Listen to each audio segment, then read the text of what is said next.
The Buu Saga trailer just dropped, revealing insane characters like Super Saiyan Gohan and Kid Buu. There's also some new demo build gameplay, so here's 11 hidden features from both of them. So first up, there's been some more unique grabs and animations shown in the trailer and demo gameplay. Super Buu now has a new giant throw where he grabs Trunks off the floor and kicks him away in the air. He never had a giant throw in Tenkaichi 3, so it looks like they're trying to make giant throws a lot more universal. This is a good thing because it can lead to new combo setups in the air. They fixed Super Vegito's grab in newer demos where previously it was the same as his Super Saiyan form when he would punch and kick them away. Now it's the same as Tenkaichi 3 where he would grab and throw them over his shoulder. Even Broly got a change to his grab, but interestingly it's only his full power form that has this. This was his old demo grab where he uppercuts and hurls them away, which is the same grab for his current base and Super Saiyan forms. In the new demos he does a headbutt, swings them in the air and then throws them away. In the Buu Saga trailer they showed off Goku's unique super perception against Majin Buu where he deflects the Kamehameha with both of his hands. Next up, we've got a change to blast stocks charging up. Every time you lose a health bar in Sparking Zero, you're guaranteed one more to your total and you still keep your charge progress. This might not seem that big, but blast stocks will be very important in Sparking Zero because of all the new mechanics like super perception and revenge counter which consumes them. In fact, certain moves like Explosive Wave have been nerfed as they now consume 2 blast stock instead of 1, and even Super Saiyan Blue Evolved Vegeta requires 5 whole blast stock to transform. What I want to see is if they keep differential recharge rates, because in Tenkaichi 3 there's actually a whole hierarchy for charge up speed. For example, Trunks' sword has one of the slowest blast stock charge time in the game. Super Saiyan 2 Gohan has a mid-tier speed and Yajirobe has the fastest speed in the game, nearly 2 times the speed of Trunks' sword.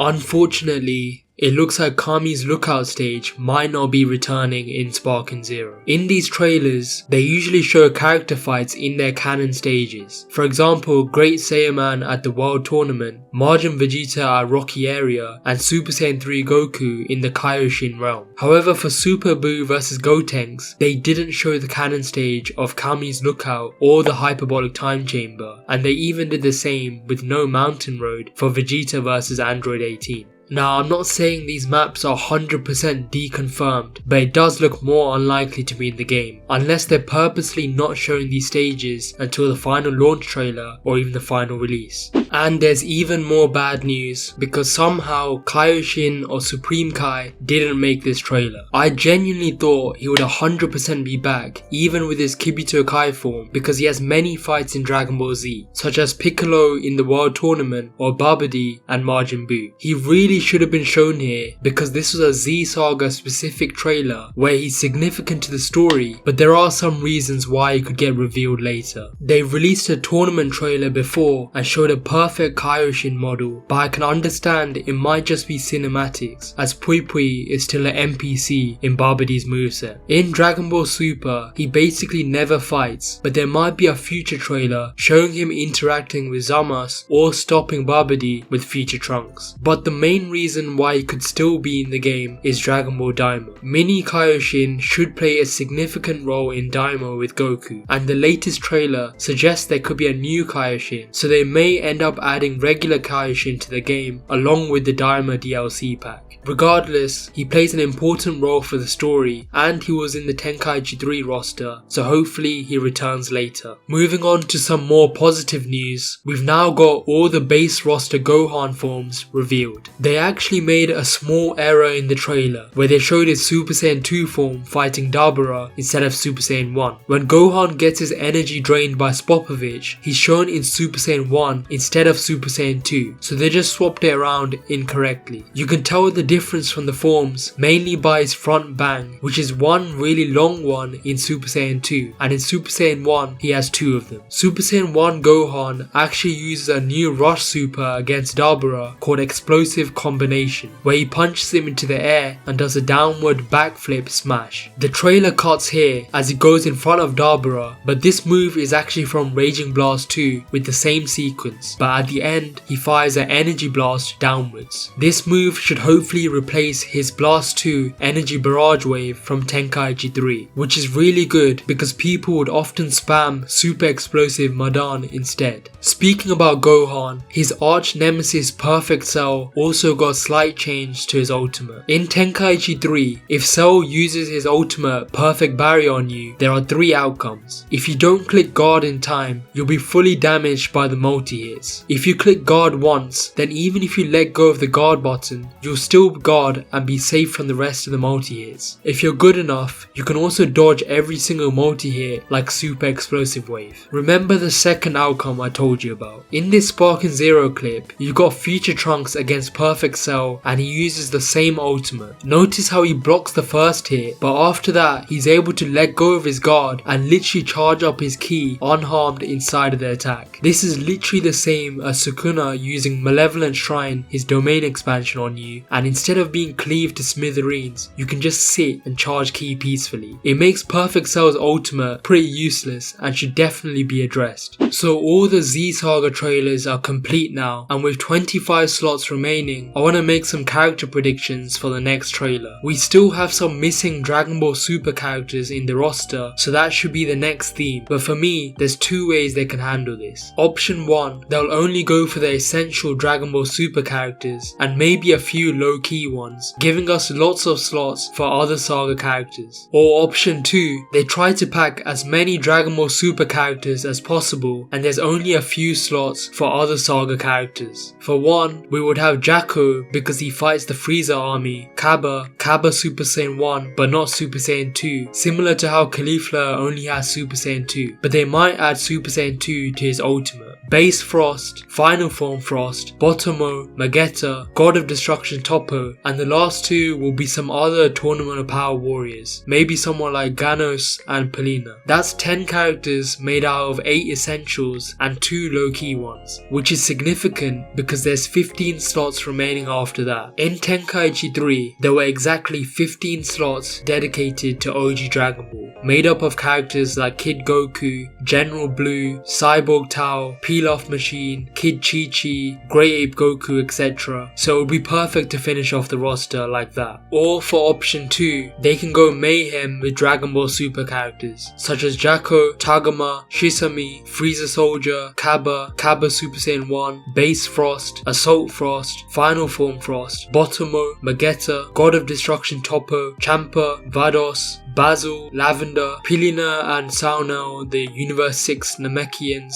Ganos and Ganos' bird form from Universe 4, Obony from Universe 10, and Paparoni or Catopestra from Universe 10. There's also a pretty nice slot here right above Dispo, and if we're getting Full Power Jiren and God of Destruction Toppo, we might end up getting Super Maximum Light Speed Mode Dispo as a transformation slot. The remaining few slots can be main OG Dragon Ball characters that are basically confirmed, like Kid Goku, Tao Pai Pai, and maybe Demon King Piccolo. If you're wondering whether I think GT will be in the base, personally I think it will be DLC, because OG Dragon Ball is the priority as is canon, and we have more evidence that OG Dragon Ball will be in the game, like the director accidentally confirming Tao Pai Pai. GT has so many characters required for a full roster, like all of the Saiyan forms and villains, so it makes more sense to be DLC. There could even be a few movie characters added, like Janemba, with the rest of OG Dragon Ball.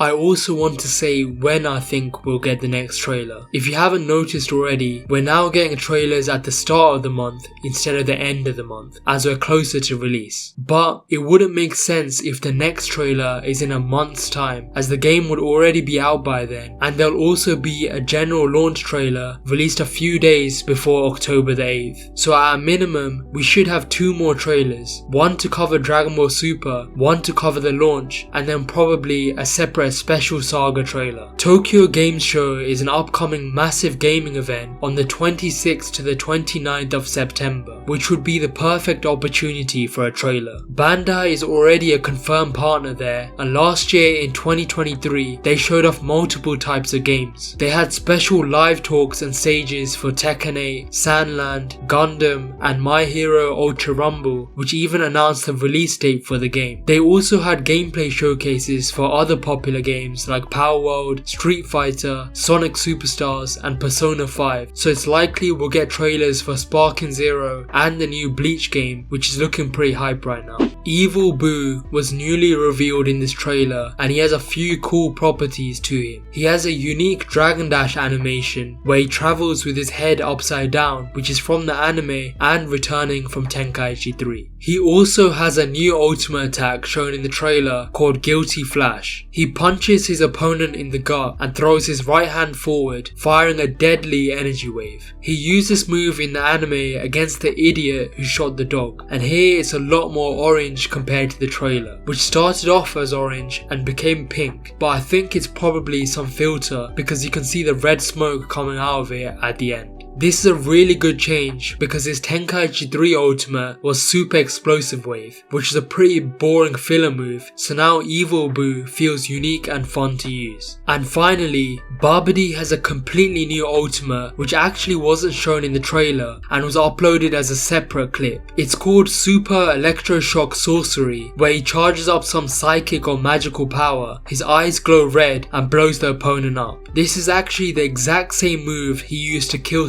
Popovich, except the torture looked way more scary in the anime compared to this game. I think it's a nice creative change for Babidi, but there's two slight problems with it. His old ultimate was called Babidi's Ultimate Power, which was him rubbing his lamp and firing a beam off. Because his new ultimate isn't a beam anymore, you won't be able to have any more beam clashes if you wanted to recreate those. The second point is about whether they removed his old ultimate's unique mechanic. If you didn't know already, Babidi in Tenkaichi 3 had a really cool mechanic where if you kept using grabs to absorb power, or if Spopovich used his ultimate in a team battle, Babidi's ultimate actually gets a significant damage increase of up to 1.5 more health bars. It doesn't really make much sense to be able to charge this new ultimate, so that unique mechanic will probably not be returning in Sparking Zero. Let me know your thoughts on the trailer overall. I know it wasn't really that hype because we've pretty much seen gameplay for most of those characters. The next trailers though should be good because we don't know exactly who's going to come from Super and any extra Saga characters, so look forward to those.